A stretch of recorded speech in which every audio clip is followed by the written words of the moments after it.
¿Listo? ¿Listo? Hola, buenas tardes. Ok. Well, buenas tardes San Miguel, buenas noches Roma. Okay, well, good afternoon. It's a pleasure to be with you. My name is Juan Carlos. I manage Camino Silvestre.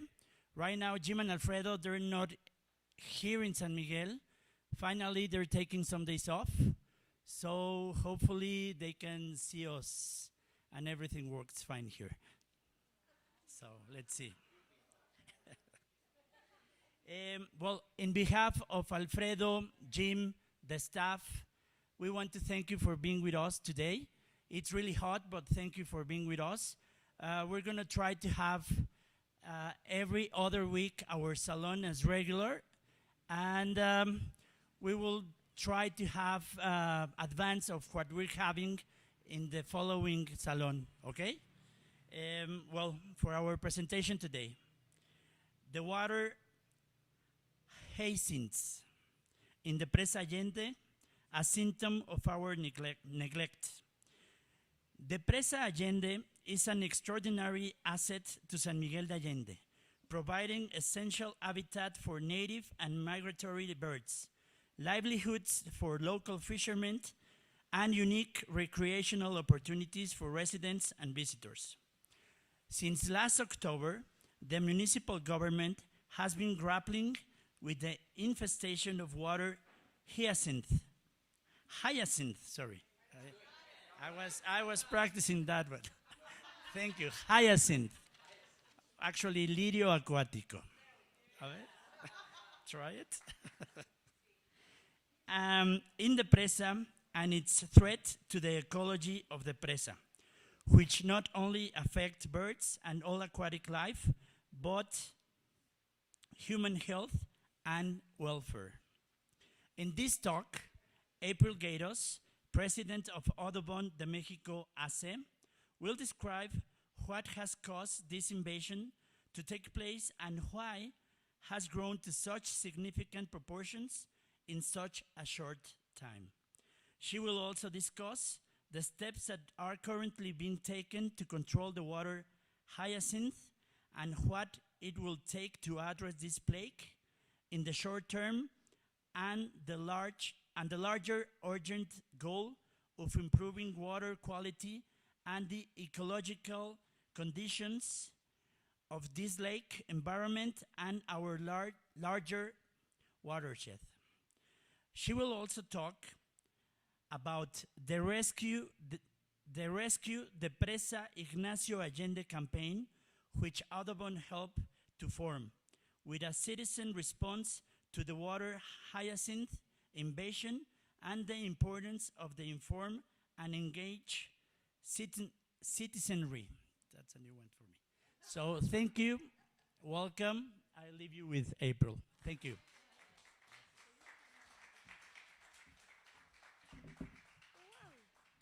Hi, everybody. Can you hear me okay? Okay, good. Thanks for coming to learn more about the water hyacinth invasion in the Presa Allende. We say it's a symptom of neglect because I'll address that later in the talk, but basically that's what it is. And so if we could find a way to improve the way that we care for our freshwater systems, we wouldn't have this problem. So I'm going to talk today about, I'll start out with the importance of the Presa Allende, and then kind of talk about the big picture context. How did this happen? What is the nature of this plant that we're battling? What are the threats, and what can be done, and what is being done, and what should be done, which are all different. Oh, I have a lot of things to manage here. So let me get into the rhythm of this. The Presa Allende is an extraordinary asset, and I think it's a little bit of an undiscovered asset because there are people that love to go down and walk along the Presa or kayak in the Presa, but most people have not really had any contact with it. And so it's kind of like this little hidden jewel. And I think also the reason a lot of people haven't been in contact with it is because there's the perception that is it extremely polluted, and even being close to it will make you ill or something, which it is polluted, yes, but it's a relatively safe environment so long as you're not swimming or drinking the water. And it has a lot of value in that way as a recreational asset, but also to wildlife. How did that happen? It kept going? Wow. Oh, did you already see? Well, then, fine. I mean, look at these great pictures. Okay, this is where I was supposed to be. It has a lot of value to people and wildlife, and it provides a year-round source of livelihood for our local fishermen, which is a really important part of this story. Okay, back to the birds. Oh, see, now it's going. Hey. They're flying away. All right. I don't know how to stop this. Isn't that a cute picture? Okay. This could take forever. Okay. Well, wait, no. There. Anybody know who this bird is? See. It is the great American pelican, one of the largest birds in all of North America. It has established a year-round population in San Miguel. It used to be just a strictly migratory bird, but the conditions changed, and now it's year-round resident. And we do get some migratory pelicans as well.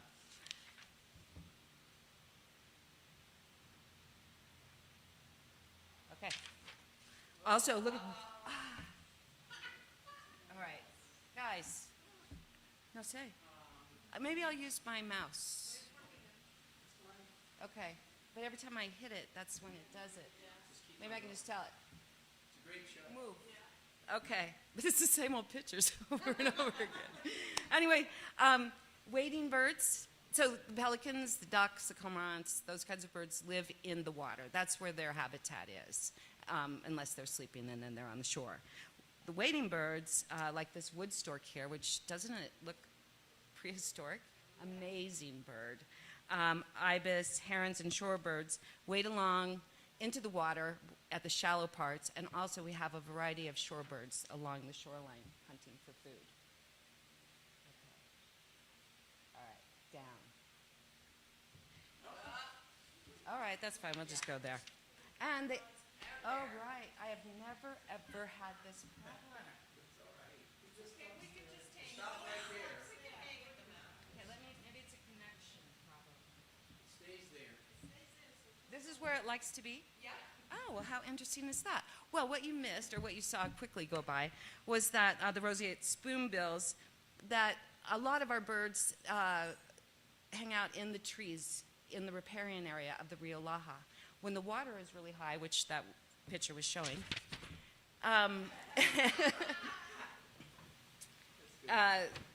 they're hanging out. The trees are submerged, but they're still alive and doing well. And the birds hang out there to rest, or some of them actually hunt from the trees in the riparian area. So this is a very important aspect of our presa, and totally unusual, because how many of you have seen like a forest in the middle of a lake? Not. So it's cool. It's kind of like a swamp environment almost. And it also makes for some really great kayaking, because you can go up the channel of the river, and you have the shade of the trees and the birds in the trees, and everybody's singing and cracking and everything, and it's fabulous. But I wanted to say too is that I am spending a lot of time here on the birds, but birds represent habitat, and that's what we're really talking about here that's at stake, is not only habitat for the birds, but all the aquatic life, and mammals too, that make the presa and its environment their home. So yes, for people, the presa represents opportunities for recreation. It's a unique thing also to have a lake in a high desert environment like we have, and a lot of people go out and kayak. There's sailboats out there, paddle boarders, and sculling. Yeah. I don't know if paddleboard is the best because that's something you can easily fall off of, and yeah. So we did do testing. The Amigos de la Presa program, which is a part of Audubon, did water quality testing in the Presa for a very long time, and we had consistent results. And what those results were was that, yes, it is polluted water, but it is safe for recreational boating. So nobody should really have a fear. I mean, look, I'm still alive, and I've been out there for 10 years.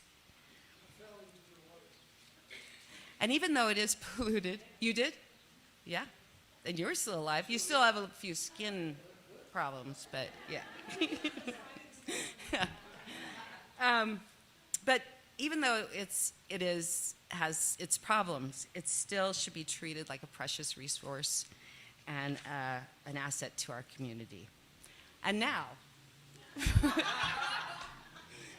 this is our watershed. So here we are, San Miguel. Here's the Presa, and this is the Rio Laja. And that is a very important river. It is the important river in our watershed and a very important river in our section of the world. This is the source of all the water that flows into the Presa Allende. And up in the north here is the headwaters. Maybe I should use this. Forget it, technical. But up to the north is the headwaters of the mountains. Yeah. Thank you. Of the reservoir. And as it flows from north to south, it is receiving waters from other major tributaries. And then those tributaries are receiving waters from smaller tributaries. And everything that we do on the land washes down into the river, including the soils that we're not protecting that are flowing in and causing sedimentation, including fertilizers and chemicals that are running off of agricultural fields, cows, goats, and sheep in the water that are leaving behind little gifts.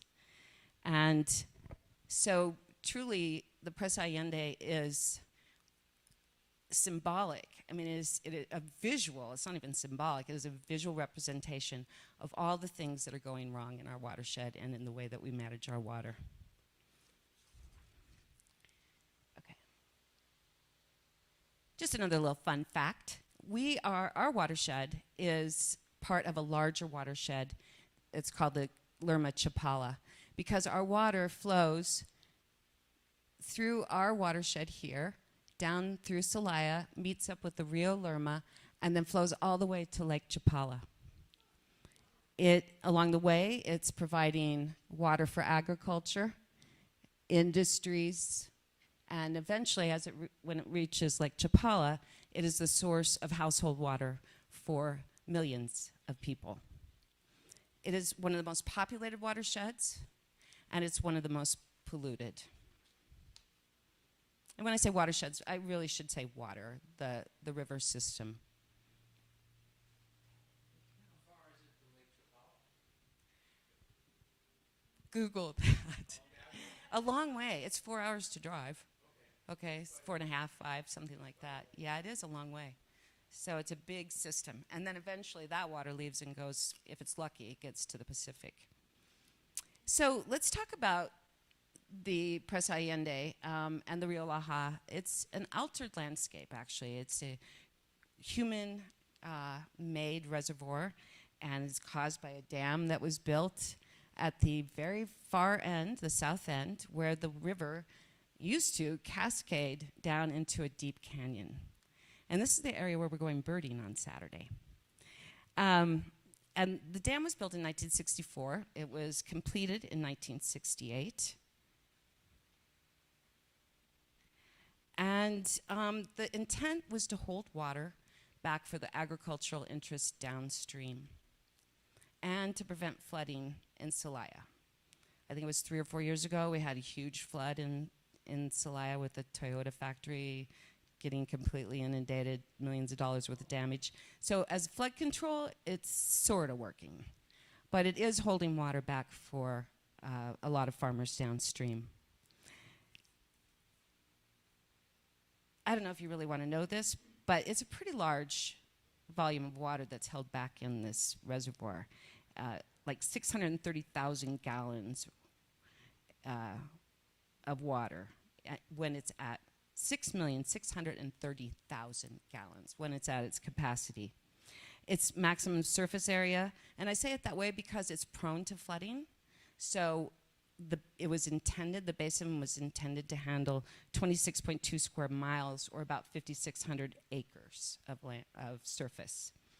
And it's long and narrow, and from its length is 13 kilometers.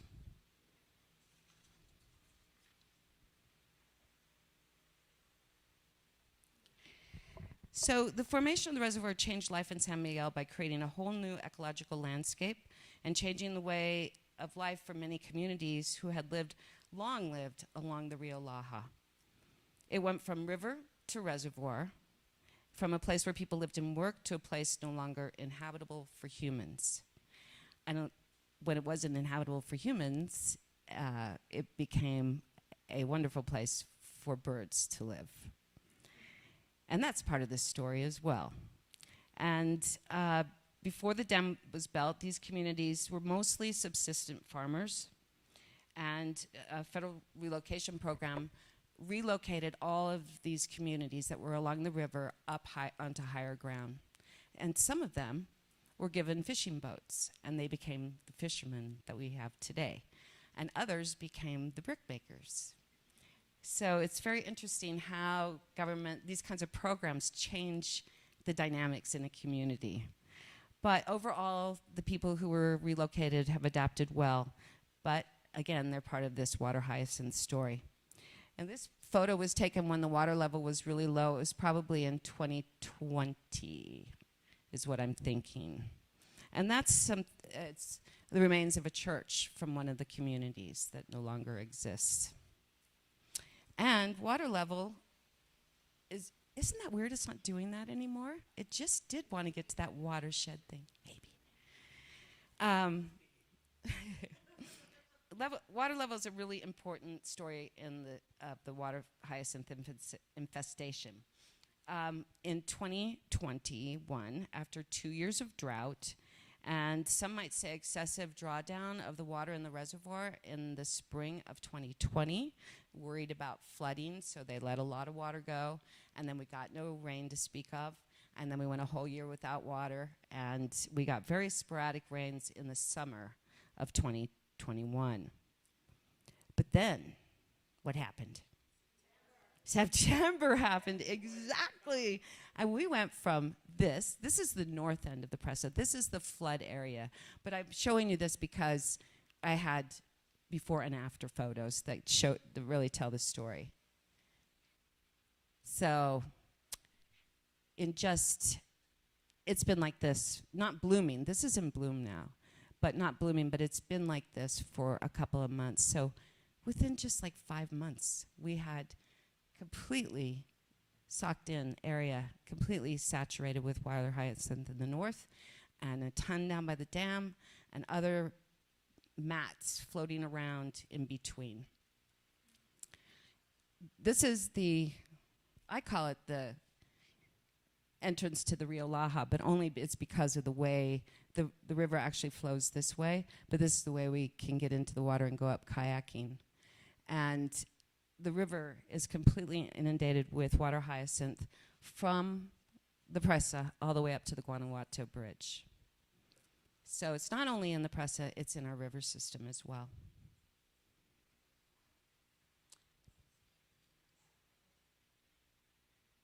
What? Going backwards. So how did this happen? How did we get here? Yeah, look at that. Hold on here. So what happened with those low water levels is actually created the perfect conditions for this to happen. When the water was really low, I'm getting ahead of myself, but okay, I'll make it up later. About 20 years ago, we had an infestation of water hyacinth.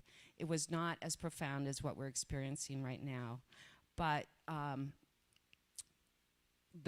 every one of those blooms you saw there, and every bloom that's in the system, can produce from 3,000 to 5,000 seeds. Those seeds dropped to the bottom of the presa. They hung out in the sediments, waiting for the opportunity to be revealed when the water went low. And that's what happened. We had very little water in the presa. All this land area was now revealed, and it was hiding these seeds, or holding these seeds. When the rain started, it provided the perfect conditions for them to start rooting and sprouting. And then more rain came, and now they became, you know, the aquatic plant that they were meant to be, and they had plenty of things to eat out there, and just the right water temperature and everything that they needed to make this happen. So I want to tell you just a little bit about this incredible plant. I can't decide. It's kind of it's monstrous in its behavior, but it's also super intelligent. Plants are. They may be smarter than we are, but we may not be smart enough to know it. I'm not sure. But this one plant can create 1,200 new plants by reproducing through creating stolons. And then those daughter plants, they're called, make 1,200 more and 1,200 more and 1,200 more. And the daughter plants can start reproducing in 2 weeks after sprouting. Then they break off from the mother plant, and they go out and colonize a whole new area. And underneath the water, these feathery, beautiful roots are getting entangled with one another. And so now we have this cluster, or this colony of water hyacinth that makes it really difficult to extract from the water. And it creates, they have these leaves that are shaped like cups. Here's an example of, I brought this in for show and tell, that they catch the wind. And so these giant mats just go sailing across the water. So sometimes you don't even know where they're going to be. You'll be surprised, you know, you wake up and there's, like the kayakers, they're always looking at where the water lily is not, where the water hyacinth or the lirio is not. And so they, and so anyway, it evolved over time to have these qualities that allowed it to outcompete other aquatic plants and basically take over. It's like an invasion from Mars. And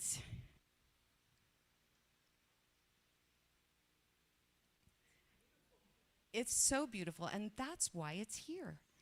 It originated in the Amazon, and it actually has beneficial properties. It cleans water. It removes pollutants from water. And that's why people thought, wow, I want to take this home, put it in my pond, and it's going to be beautiful. And the next thing you know, I'm sure the seeds started dispersing, ending up in our water systems, and then the nightmare was unleashed. So these structures right here are like spongy, and they are what help to keep the hyacinth afloat. Then they've got the sail-like leaves, and then the overproductive flower. That's beautiful. Michael Pollan wrote a really great book about how plants seduce us and get us to do what they want. Well, this gets us to do what it wanted.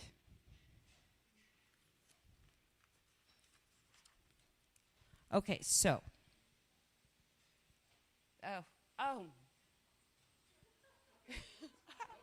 That was actually a new slide.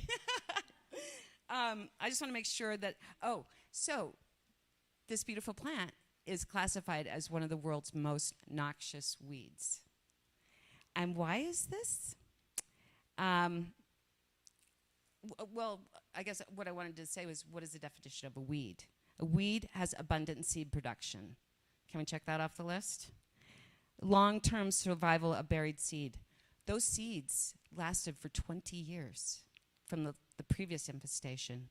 And it can last up to 27, 28 years is what I've read. Rapid population establishment. Not only can it reproduce by seed, but it has other strategies. It creates the stolons and creates the daughter plants that create more colonies. Also, I just recently read that it can put its roots in the soil. It's an aquatic plant, I did not know this. But it said when it's stranded and has no water, it will put its roots into the soil. I don't know how long it can survive in that way, but you know, they're trying to hold on long enough for the water to come back.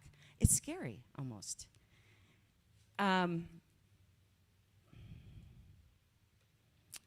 It has an adaptation for spreading, the daughter plants, and fast, rapidly maturing daughter plants, and the ability to occupy sites disturbed by human activities.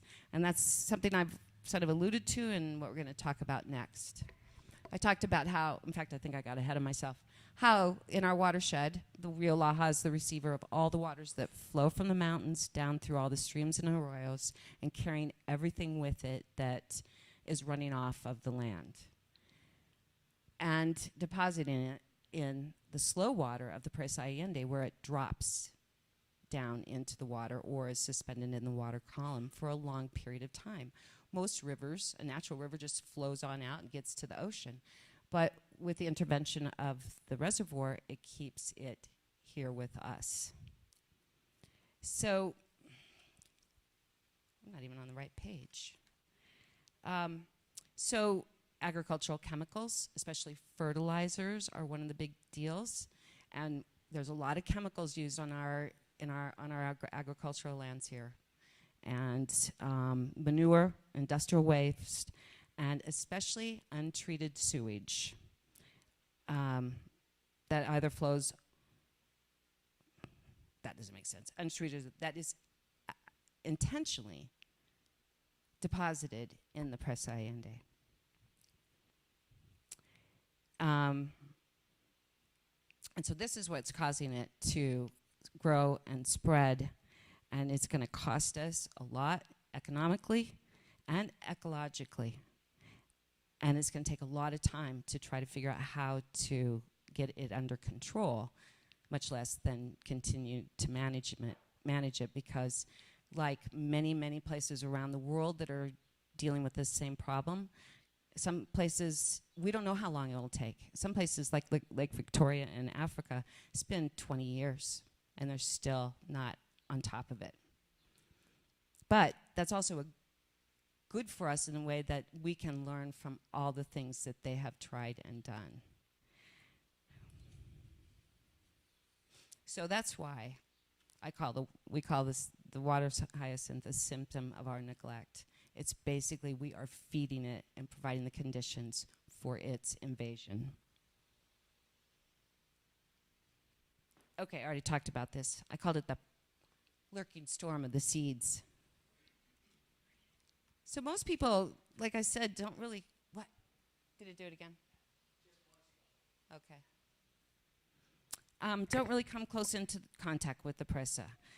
From the hillsides, it's just like this beautiful body of water. And it's somehow, from what I hear from people, it makes us feel better to have that water there. It's like, wow, we have a lot of water. This is great. And then when we don't have a lot of water, it's like, oh my God, we don't have any water. This is terrible.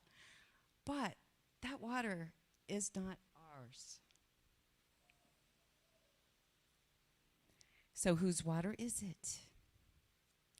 Well, technically, we could say that it is ours because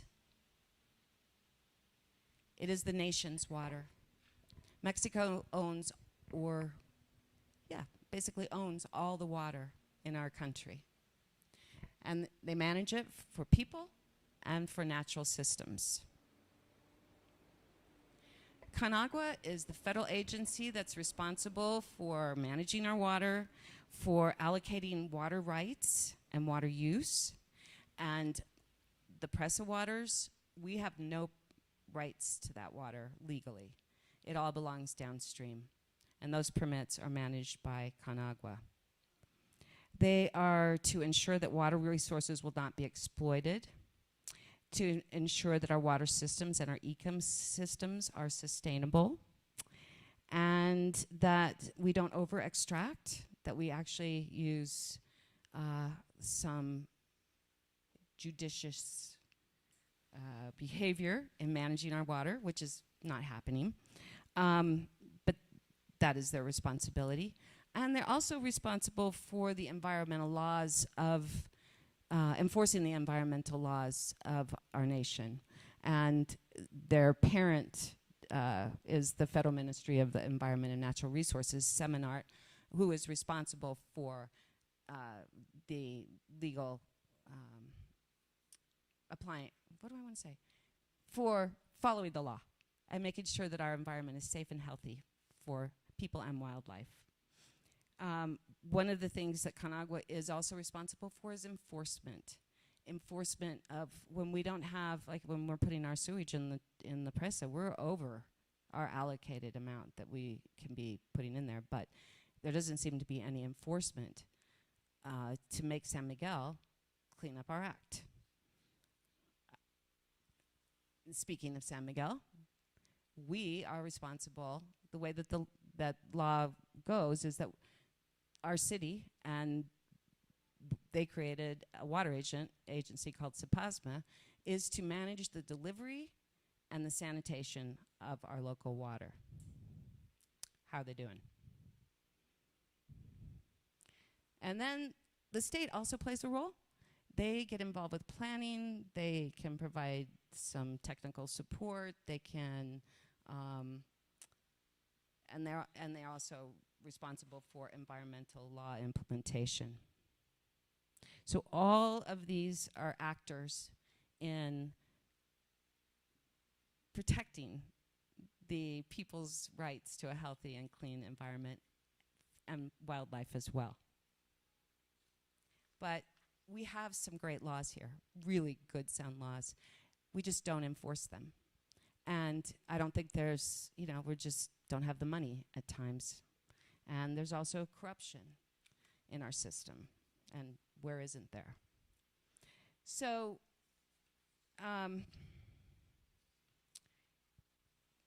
what happened? What are the threats caused by this infestation of the Lírio? And by the way, that Lírio Acuático is the name locally, and I've always started using it, but then I was told that maybe I should call it water hyacinth. So I'll probably go back and forth between the two. First of all, it causes economic, ecological, and social harm. It is negatively impacting the livelihoods of the fishermen who have been fishing now since 1968 in their new livelihood. They cannot get through the Lírio. And they're one of the fishing communities, well, they all are around the Presa, and this stuff it clings to the edges a lot.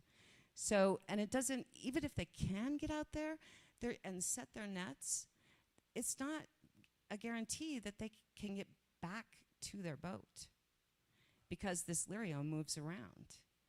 So it's causing them great hardship, and they had already been suffering hardship because of the way the water had been receding for the last 2 years. There wasn't really that much area to fish, and now this. So they're really in trouble. Also, it causes invertebrates and fish death because the Lírio blocks the sunlight, and then it absorbs oxygen from the water. So it's like a very low oxygenated environment, which is very dangerous for aquatic life. And it endangers human health. I can attest to this. It breeds mosquitoes. And this year is the first year and I live right above the Presa, that we have had mosquitoes all year long. Usually it's just a season, but we have them, and there are a lot of them.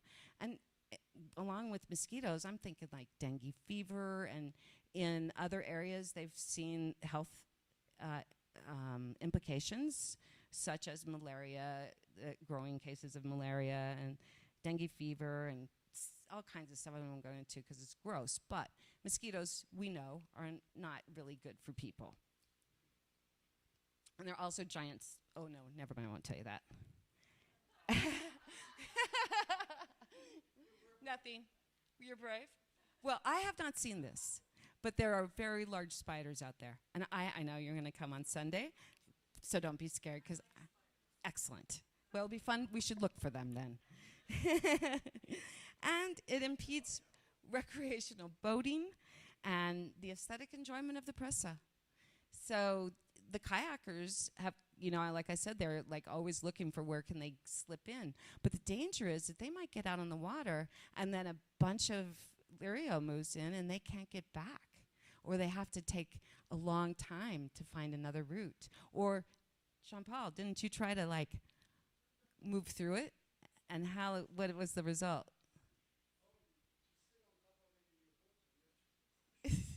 Like you're on land almost. Yeah. I thought maybe it'd be fun to like lay out on that and just like drift around the Presa with the spiders. So, and its rapid rate of reproduction can outcompete extraction efforts. So that's one of the threats. And I didn't mention before, but this is like really important. The mass of the water hyacinth can double in size within 5 to 18 days. So when the conditions are right. And right now, we've been researching this, and because it's in bloom, it slows down its growth rate. And then we're going to get summer rains, which is going to dilute the water, so there might not be enough nutrients to like keep the healthy population at least reproducing. This is all, like speculation. We're going to have to see what's happening. But, based on experiences. But when the fall comes and we have a lot of water in the system and the sun is out and all of that, it's going to create just the right conditions for it to get going again. So that's a very big threat.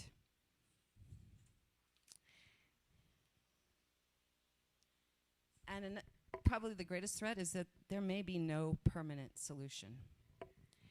Once the water hyacinth, I think I've talked about this, becomes established, it's incredibly difficult to eradicate. And then, even if you think you have, like 20 years ago, they thought they got rid of this stuff, out it comes when the conditions are right. And now it's back bigger and badder than ever. So, and unless we have the full-on government intervention to fulfill the mandates that there is their legal responsibility and moral responsibility to the people and nature of our region to prevent and reduce the contaminants that are entering the Presa, then it will always have a food source and it will always, always be with us. And even if we started building the treatment plants that we need, it will take years to bring them online. Even if we started working with the farmers more than already is taking place to convert to less chemical practices, it's still going to take a really long time to get the water quality to where it needs to be. So at this moment, what we need are strategies to extract, to contain the Lírio. And I should mention that Conagua, the thing that they did promise was that they were going to come in and help to contain it so that it won't spread, but nobody's seen them. And they issued a press release and the whole thing, so we don't really know. Maybe they will come. So extract, contain, and manage its growth and find uses for the plant that creates incentives for further extraction. And especially with the fishing community who is completely stranded because of this, and they could use the work. So if we can find the right kinds of things to do with the Lírio, then we may help them to improve their lives. So government action. This is for you, Pam. What happened to that?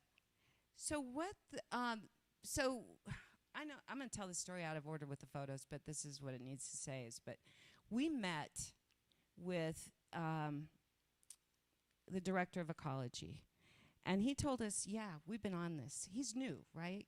He's only been on board since November. He says, we're on top of this. We noticed it happening before we got into position, and we've been researching it and trying to figure out what to do. And what they thought was, well, this isn't just, these are federal waters. We need help from Conagua. This is also state territory. We need help from the state. This is the result of waters that are coming from, I think it's 9 other municipalities in our watershed that are flowing down through the Rio Laja and being deposited in the Presa Allende. And yes, it is the responsibility of San Miguel as well. So we all need to work together. So they started reaching out to all these agencies. And the federal and state government both said, we don't have any money. And the municipalities said, not really our problem. You know, they weren't that interested. So nobody was coming to the table. So the city was like, we got to do something. So they did 2 things. One, at the beginning, they provided the fishermen with the equipment and the tools they needed to go out and extract the Lírio manually, and they compensated for their work. And the second is that they contracted for this machine that's operating at the south end of the Presa to scoop up the Lírio and take it to shore. We need, according to the guy that owns this company, we need like 5 of these machines to actually make a dent. But we have this little guy down there chugging along every day, and at least it's something.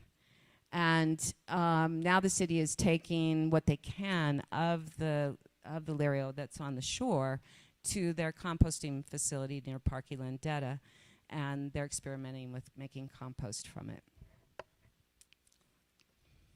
So the other thing they said to us was that this is like all hands on deck situation. Because the federal and state agencies pretty much said, we can't do anything for you, it means, in other words, this crisis is up to you to manage. And so if we care about the health of our environment and is there a bird in here? Hi. You know, then it's up to us to help with this effort. And that's what they asked us to do. We need help. So our group, we named, all right, Rescue the Presa Allende.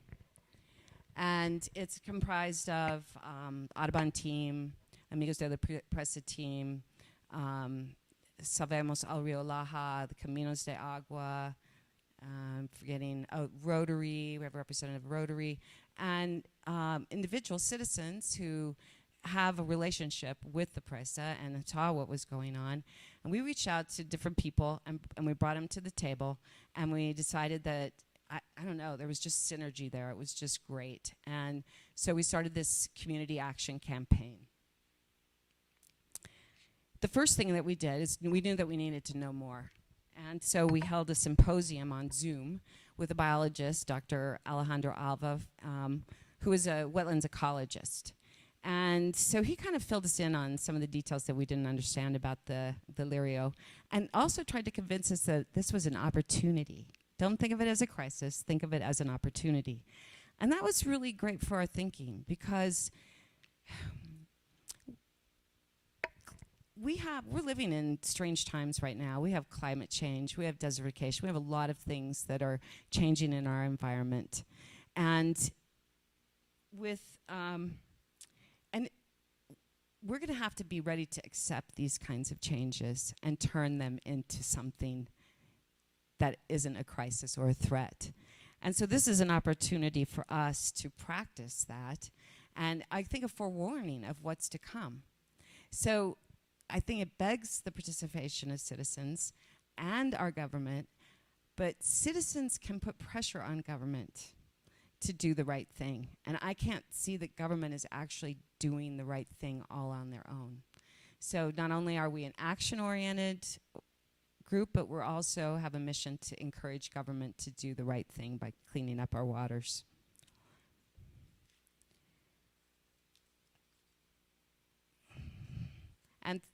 And even though we've been looking at this for months now, we still have a lot of hope that we can do something. Because what is the alternative? So, a lot of talking, a lot of researching, a lot of this and that, and we kind of came up with this sort of, I just made up this diagram, but this is basically where we've been going. The process to getting the hyacinth out of the water and finding something to do with it, there's two routes right now that we've really identified. One is extraction, either by manually or by machine, which we're currently doing, but not enough.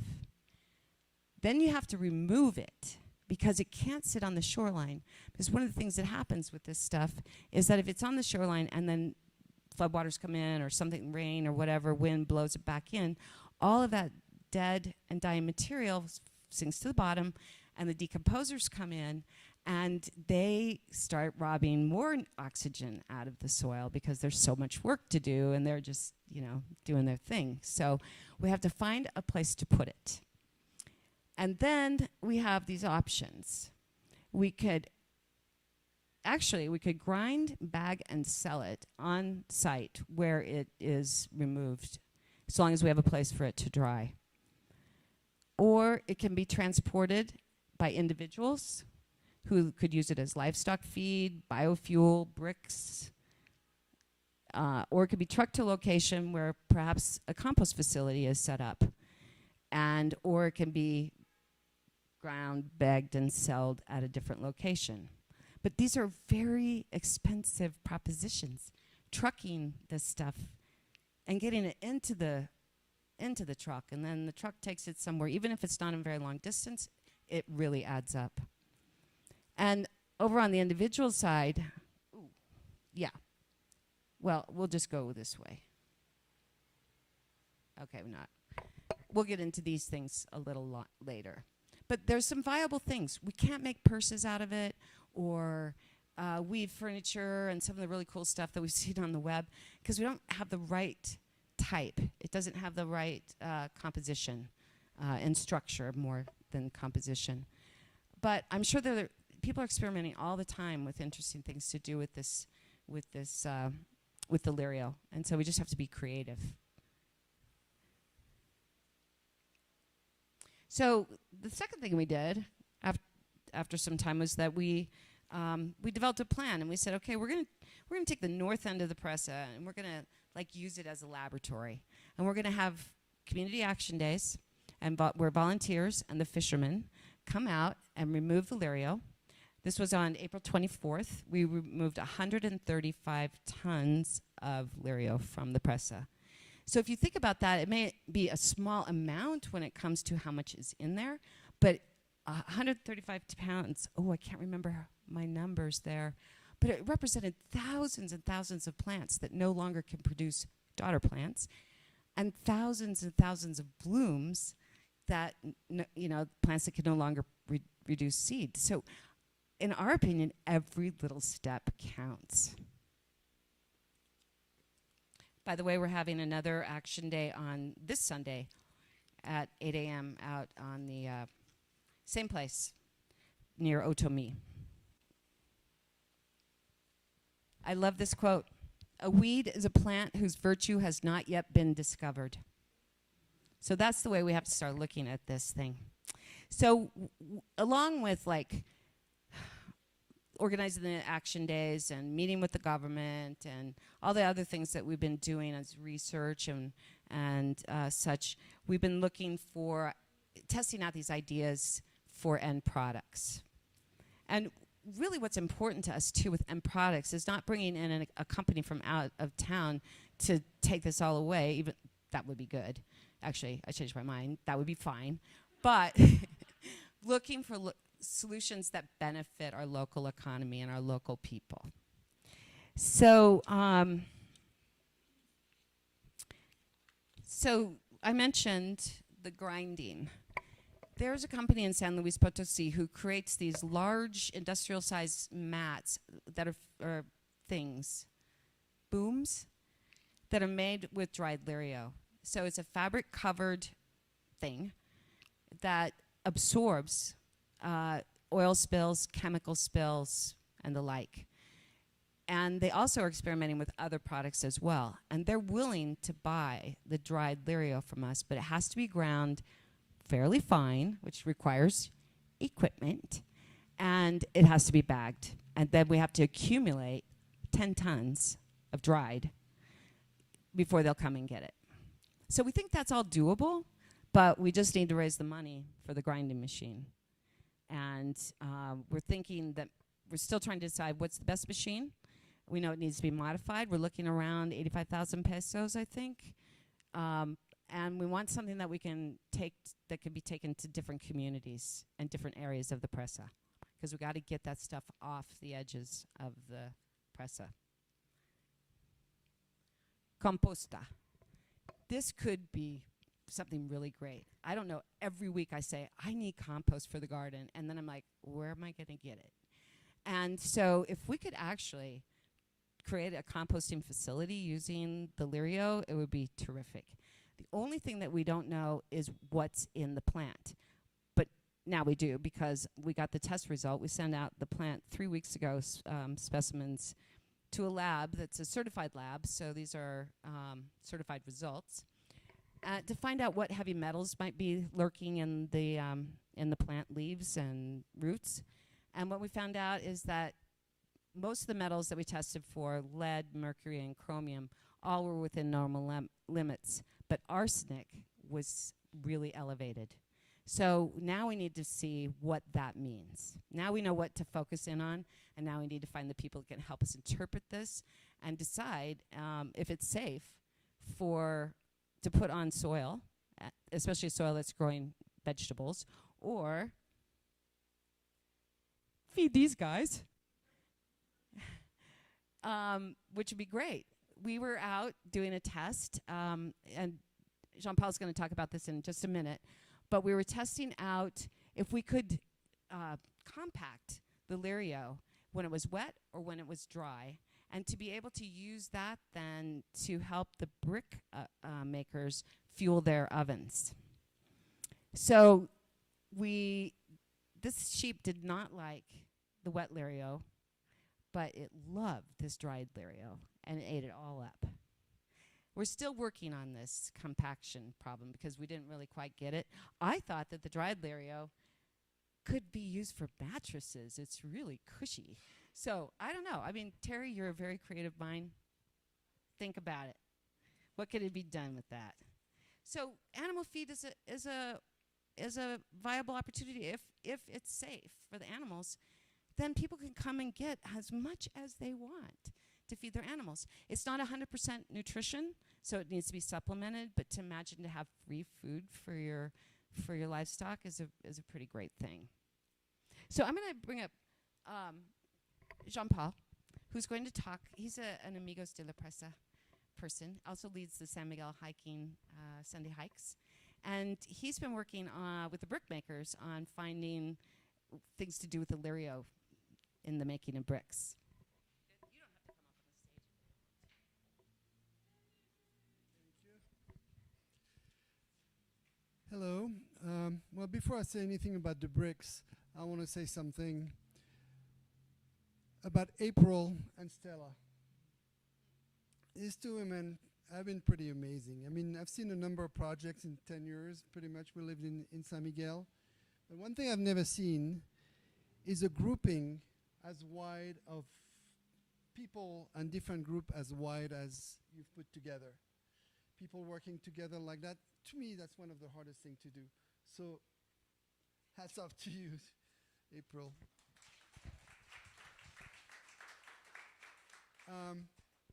I got interested in the bricks in particular because for most of last year, there was really not much water in the presa. So we had to put in where there was water, and that's Pantoja, which is on the road to Celaya, where you see the smoke coming out from this nasty brick oven. And that's why they make the bricks. And wouldn't it be a wonderful thing if those brick makers that are right on the edge of the presa could use the Lírio that happens to be right on the edge of the presa for their oven, and talk about a win-win, because they use a lot of wood. Some of it we hate to see, trees that are riparian trees from the Laha. These people have to live, and they need to feed their oven. Before, when we first moved here, they used to use tires and plastic And it was nasty. Some days here in San Miguel, it was like acrid smoke and really toxic stuff. And of course, even more toxic for the people who live there. So now they use wood and sawdust. They don't use plastic anymore, but they use motor oil.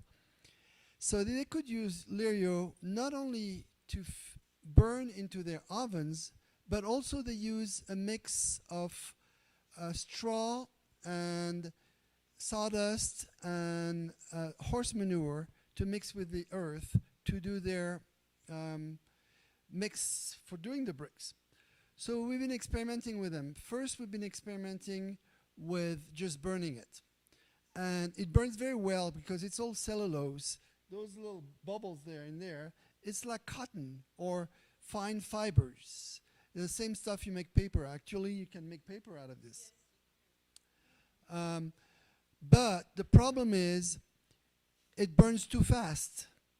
And not only it burns too fast, but you have to feed it constantly into the oven, and it's so hot in there, it's really not something they want to do. So we tried to do it one bag at a time, and that didn't work for them as well. And for them to use it, it's got to be cheap, it's got to be easy, and it can't take more time than the process they have now. Otherwise, they're just not going to do it. Can you get into the stage, please? Okay. Oh, sorry. So that was one thing we started with, and so far there's no solution yet, but I'll tell you what we're trying to do. And then the other thing is to replace the fiber with the Lírio. To our surprise, one of the guys, they're really not very technology forward there. You should see the way they make bricks. It's totally primitive. It's mostly women on their knees spreading a mix of dirt, the mix I was telling you about, into wooden form, 9 at a time. Well, maybe 12 or 15? 15.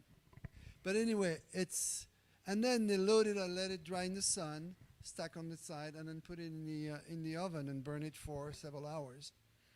So it's really a primitive way to do it. So to our surprise, we tried it with dry Lírio because it's more like the straw they use, and that didn't work. The bricks came out cracked and didn't come out. Then they said, well, we tried it with the wet Lírio, and that works much better. So where we are with that now, and that's the last couple of days, is yes, the fibers, these work very well, and we should keep it. But these little bubbles, they make holes in the brick. So that doesn't come out good. So now the next test is to chop it up and chop the top of the plant so there's no bubbles like that. It's like bubble wrap. And when you walk on it, it's totally like bubble wrap. So it doesn't make holes in the bricks. So we're going to try that next. Chop it up the top, and they're not going to do it themselves because it takes too much time. So we're going to have to figure out a way. Maybe the fishermen can do it and get paid and sell it. We don't know yet.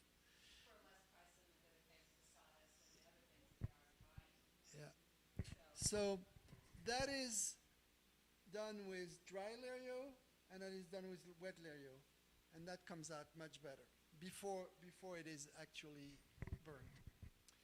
The other thing, you saw the picture. Can we see the picture of Stella? Stella with the yeah, just the one before. Yeah, this one. Okay, so this is dry Lírio. Well, with the colors, I can't really tell the way the colors are. But there's a machine there that's a press.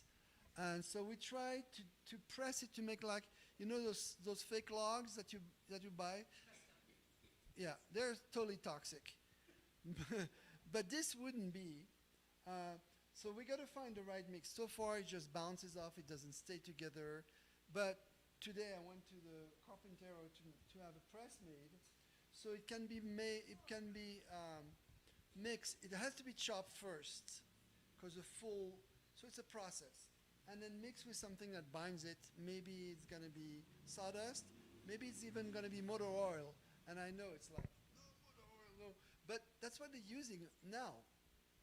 And as at least an intermediate step, that would be easy for them to adopt. So That's something to really remember. How can we get to something even cleaner, but we've got to step through it in a way that they'll accept. yeah, it's going to be accepted. So that's where we are now, trying to do some tests. And if it works, that could be a lot of Lírio taken out of the presa, a lot less wood burned in there, a lot more money for the people who chop it, savings for the brick makers. So, and it's right there, it's local, there's no transportation. So that'd be a really good short cycle, and we're going to keep at it. Yeah, thank you. That's awesome. And the Stella that he was referring to, this is Stella, and she is wonderful, and she leads the Amigos de la Presa program, and is like, we're just like sidekicks. Is that possible? You can be sidekicks with one another? Okay. So the last thing that we've been looking at, we made a field trip to Yuriria, which is in the south portion of the state of Guanajuato, another reservoir that's been dealing with the water hyacinth, and they've been dealing with it for 10 to 15 years. And they're experimenting with biogas production. All you have to do is create these very simple chambers, 22,000 pesos to buy the fittings and what they call the bladder, this thing here. You put, if this was the other end, it's a chamber just like this. You put the wet Lírio, we use dried Lírio with water, and that seeps into the bladder area, and microbes go to work on the material and create biogas. And then that is directly piped into these people's houses and this restaurant's stove equipment. And it can operate their stoves, their water heater, their refrigerator. No, there's only just so much it can do. Okay, but it does two good things. And what we were thinking, and the other thing is that when it comes out this end, there's a lot of liquid that comes out and some of this sludge, and both of those can be used as fertilizer. Liquid fertilizer for, could be way better than chemical fertilizer. And so there's like dual benefits there. So what we've been thinking about, we haven't really got back to it, is there any way that we could actually create a small commercial enterprise? So it wouldn't be just household, it would be a larger enterprise. And then we have not only the biogas that could be sold, but also the fertilizer. Oh. I love this quote. One of our team members, Lee Carter, said it just the other day, because sometimes we just like it's going around and around in circles, and if we actually look at what's going on out the presa, we're just like, oh my gosh, what are we going to do? So I told you what we're doing, and we're going to keep on doing it as long as we have community involvement and support. And we're going to continue to look for solutions, and we're going to continue to try to partner with the municipal government. There are some other strategies that we're looking at, like the state is actually, and Conagua have actually helped Yuriria with machines and other things, because Yuriria is a natural protected area. And a few years ago, we had all the paperwork in place to designate the Presa Allende and all the way up the Cachinchis corridor to the Picacho Mountains as a protected natural area. But some financial interests put the kibosh on it. So if we could muster the support for that process again and get it to be a protected natural area, it would be a benefit for the future health of the Presa and help with getting rid of the water hyacinth. We're playing around with the idea of citizen petitions as an activity that generates like chatter and talk, and not to say that it's going to do anything when it gets to the intended party, but it's a process. And it shows, and I think this is so important, it shows the government that we're aware and that we care. And then there's a few other little things that we're not prepared to talk about right now, but they have to do with more of the bigger picture, long-term management of the watershed.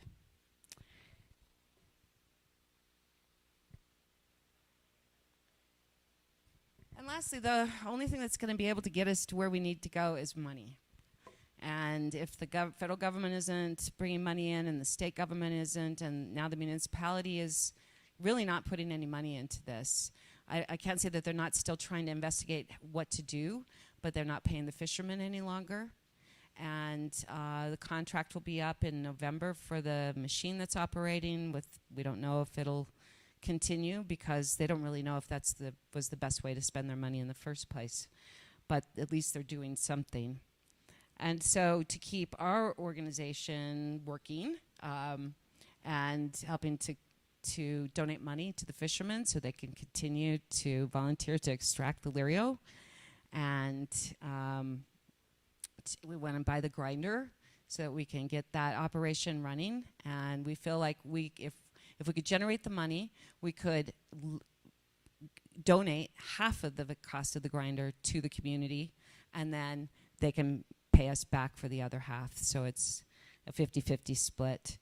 And, you know, water quality testing is coming up, and we had the plant sort of tested for heavy metals, and we're going to still continue to have to do testing. So there's costs involved with that. And this is all volunteer effort, so nobody's getting paid to do anything, but it's just the cost of doing business. I just thought this up, get our Presa back. And that's it.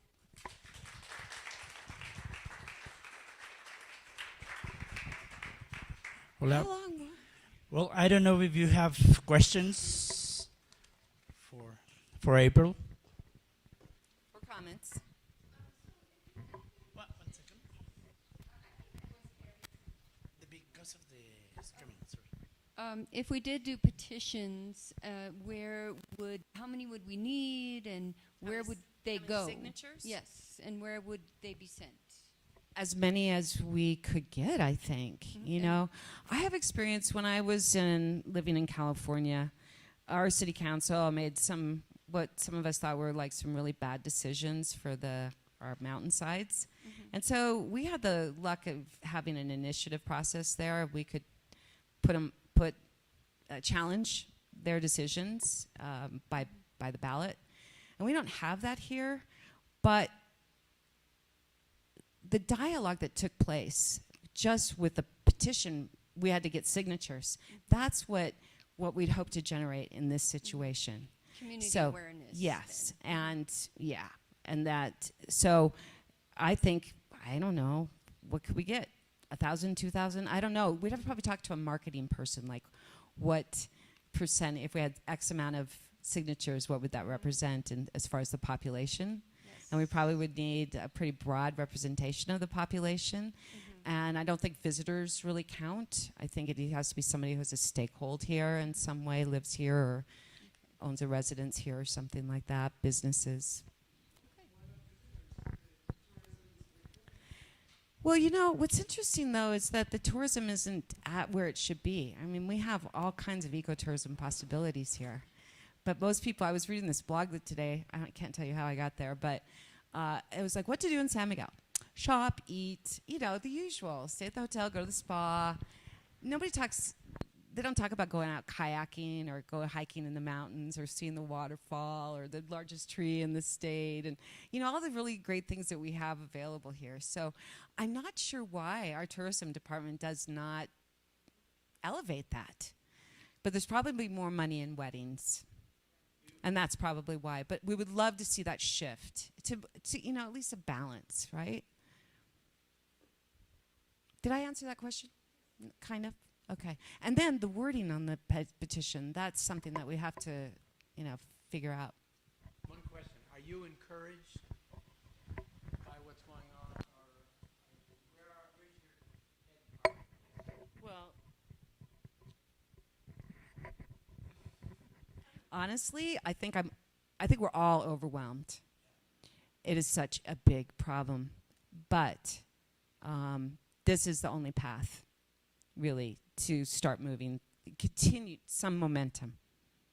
I mean, if we ignored it completely, I don't know how long it would take. You know, it's unpredictable. We can't say for certain what's going to happen, but you know, the health of the presa is just going to worsen, and it's going to continue to affect the fishermen, and it's going to continue to affect our wildlife. And I just hate to lose this beautiful resource, just to throw it away. And that's what, you know, okay. Didn't Alva say 3 years? Didn't Dr. Alva said we had 3 years? Yes, he did. That's right. He said we had about 3 years to get this under control before we lose it all. So.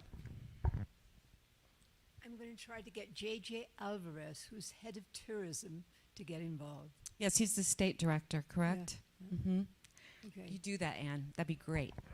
Thank you. Are you getting any money from members of Audubon, or? We are. I mean, that you're getting more money? I didn't mention that we've raised about 160,000 pesos so far. So, but a big chunk of that was from 100 Women Who Care. So, so we put out a call for funds, and we got a great response. But we haven't really taken any further than that, and we haven't really pushed it because we weren't really sure. I don't like to raise money unless I know where the money's going exactly. So, you know, we're getting so much closer to knowing that now.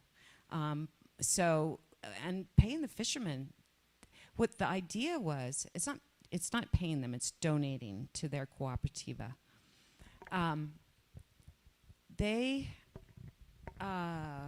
shoot, I lost my train of thought. Anyway, our thought was that if we could sustain them until we can figure out what can generate money to pay them, then that would be the right track to take. So that's our goal. And how long that's going to take, we don't know. But we know that they can't do it for nothing. They just can't.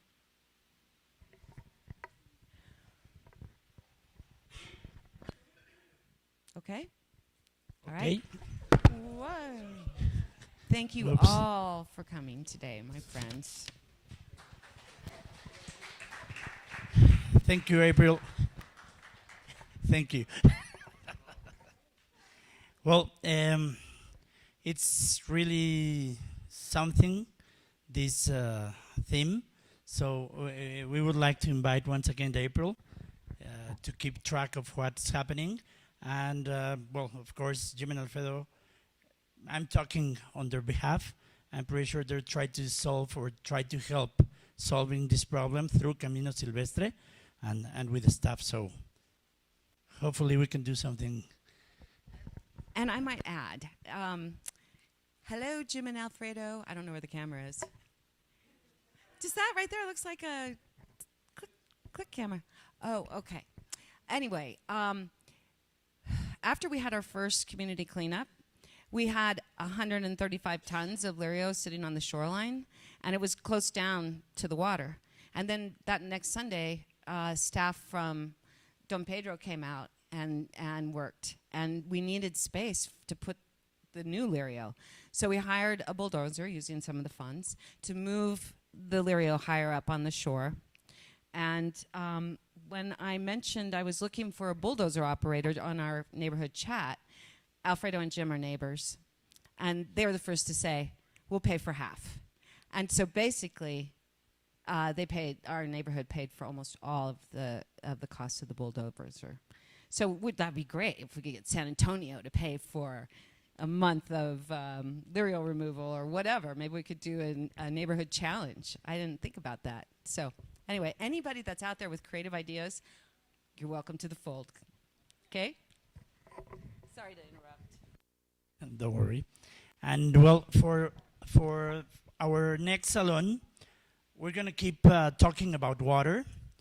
Caminos de Agua is coming. Dylan Terrell is coming. And the title of the next salon is The Truth About Your Water, Our Water. So Dylan Terrell, an Ashoka Fellow and the founder and executive director of Caminos de Agua, a local non-profit organization working on regional water issues, has been invited to give a talk regarding the current state of water in San Miguel de Allende and the surrounding regions. This event is going to be here in Camino Silvestre's Salon Series, and it's the next Friday, June the 3rd at 5 p.m. here. So thank you, see you soon, and muchas gracias. Bye-bye. And before everybody goes, if you want to participate and make a donation, April will be there holding the bag.